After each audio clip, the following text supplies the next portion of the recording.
शुरू की। In fact Nifty almost green में आ गया था। खैर एनीवे, अब फुल टिल्ट मार्केट पर नीलेश हमारे साथ बैठे हुए हैं और सुशील केडिया भी जुड़े हैं हमारे साथ और राहुल शर्मा भी जुड़े हैं।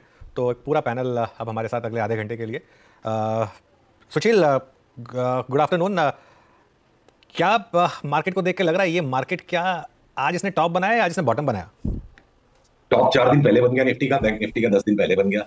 और बाकी ग्लोबल मार्केट्स की जो डिक्लाइन शार्पर थी, बजट के कारण जो बेयर्स थोड़े सहमे कदमों से थे, उनको कोई ऐसा कारण नहीं मिला कि वो अपने स्टांस को चेंज करें। और साथ ही ये जो लॉन्ग टर्म और शॉर्ट टर्म कैपिटल गेन्स पे फाइनेंस मिनिस्टर ने थोड़ी लगाम कस दी है, तो ये मंदी का कारण नहीं बनेगा। क्योंकि देखिए, फ्यूचर में कभी ना कभी तो वापस तेजी आएगी करेक्शन होने के बाद। तो क्या फिर ये अगर टैक्स उसका कारण होता, दोबारा कभी तेजी नहीं आती। लॉजिक को सिंप्लीफाई करते हैं। और जो मकान मालिक किराया कब बढ़ाता है? जो किराएदार किराया बढ़ा के दे सकता है। स्टॉक मार्केट इंडिया का सेकंड मोस्ट सब्सिडाइज्ड बिजनेस रहा है। एग्रीकल्चरल इनकम पे टैक्स नहीं, स्टॉक मार्केट में लोएस्ट है। फाइनेंस मिनिस्टर को मालूम है स्टॉक मार्केट में तूफान है, वो यहाँ से ज्यादा टैक्स वसूल सकती है। उन्होंने थोड़ा यहाँ टैक्स बढ़ा दिया, और वो एक रीजन नहीं है। रीजन ये है कि मार्केट्स ऑलरेडी इतने गर्म हो चुके थे, और पूरे वैश्विक बाजारों के करेक्शन के साथ अब इंडिया थोड़ा लेट से ज्वाइन कर रहा है, वो करेगा।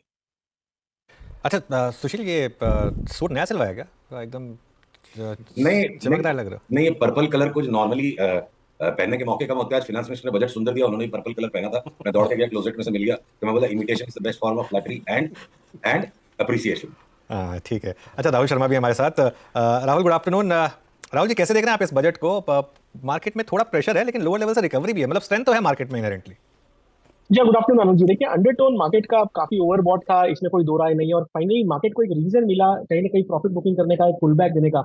मेरे हिसाब से मेरा ये मानना है कि मार्केट यहाँ से साइडवेज होता हुआ दिखेगा। हमें कोई तरीके से बड़ी मंदी आती हुई यहाँ पे नहीं लग रही है। ओवरऑल हमें लगता है कि जो एक फिनोमिनल रैली हमने पिछले कुछ हफ्तों में देखी है, स्पेशली 4 जुलाई के बॉटम बनने के बाद, तो यहाँ पर time consolidation, time correction Nifty में देखने को मिलना चाहिए।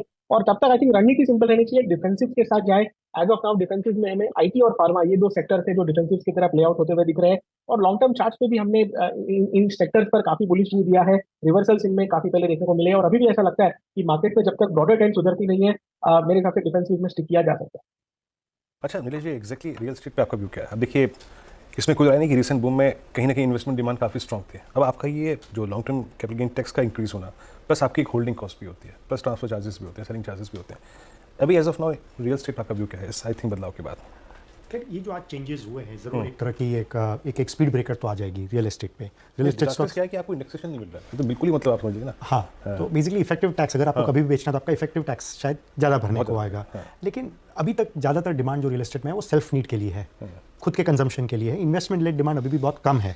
तो मेरे हिसाब से ये रियल डिमांड को इतना असर नहीं करेगा। हालांकि शॉर्ट टर्म में सेंटिमेंटली तो नेगेटिव है रियल एस्टेट के लिए, लेकिन ये मार्केट इसको ऑब्जॉर्व भी करेगा। और फाइनली अगर रियल एस्टेट कंपनीज के नंबर्स आते हैं, नतीजे आते हैं, अर्निंग्स आते हैं, तो मार्केट इनके स्टॉक प्राइसेस में भी बढ़ोतरी आएगी आगे चल के। बट फॉर नाउ ऐसा लग रहा है कि सेंटिमेंटली नेगेटिव है।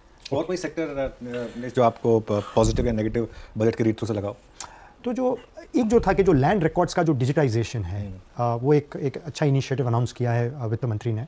तो उसके चलते हुए जो जियो मैपिंग कंपनीज़ है, जो इनमें सर्विसेज प्रोवाइड करती है हमारी गवर्नमेंट एजेंसीज़ को, उनके लिए बहुत एक बड़ा पॉजिटिव है ये बजट के लिए। एक तो पहली बात वो है, और दूसरा जो है कि जो अफोर्डेबल हाउसिंग फाइनेंस कंपनीज़ हैं, हाँ, उनके लिए बहुत बड़ा पॉजिटिव है। क्योंकि अर्बन हाउसिंग में जो आज जो अनाउंसमेंट हुआ है, वो वाकई में बहुत ही बड़ा अनाउंसमेंट है।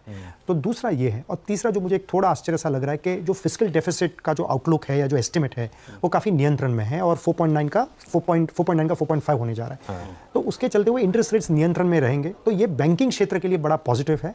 तो ठीक है, आज सारे बैंक आज गिर रहे हैं, वो हो सकता है थोड़ा मार्केट रिलेटेड भी एक नेगेटिव सेंटिमेंट हो, लेकिन मेरे हिसाब से ये इनके लिए पॉजिटिव है बैंकिंग के लिए। ऑलराइट नीलेश, बहुत बहुत शुक्रिया आज हमारे साथ जुड़ने के लिए और हमसे बात करने के लिए। सुशील, बैंकों पर आपने खैर एक व्यू दिया था कि बैंक निफ्टी 10 दिन पहले टॉप आउट कर चुका है। क्या ये सभी बैंकों के लिए इंक्लूडिंग पीएसयू बैंक्स? क्योंकि अगर ये बॉन्ड मार्केट पॉजिटिव है बजट, तो पीएसयू बैंकों में शायद रैली आ जाए, और पीएसयू बैंकों में थोड़ी रिलेटिव स्ट्रेंथ भी है। देखिए अनुज, उम्मीद पे दुनिया कायम है, शेयर बाजार की तेजी नहीं।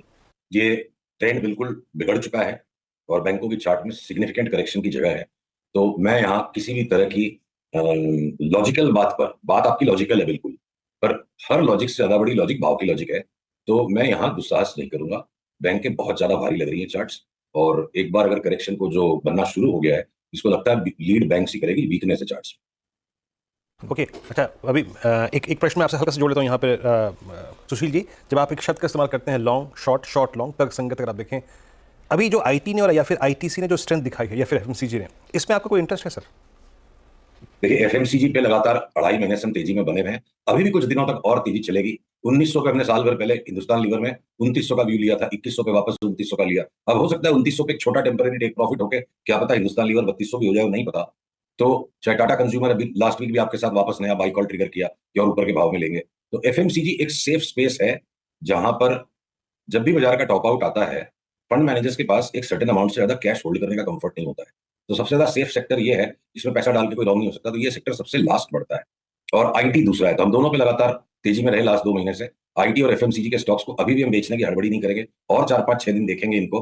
हो सकता है सिग्नल्स आ जाए 4-5 दिन बाद, बट इस स्तर पे अब इनको ख्याल लेंगे, हमारी लेन बहुत नीचे के लेवल की है।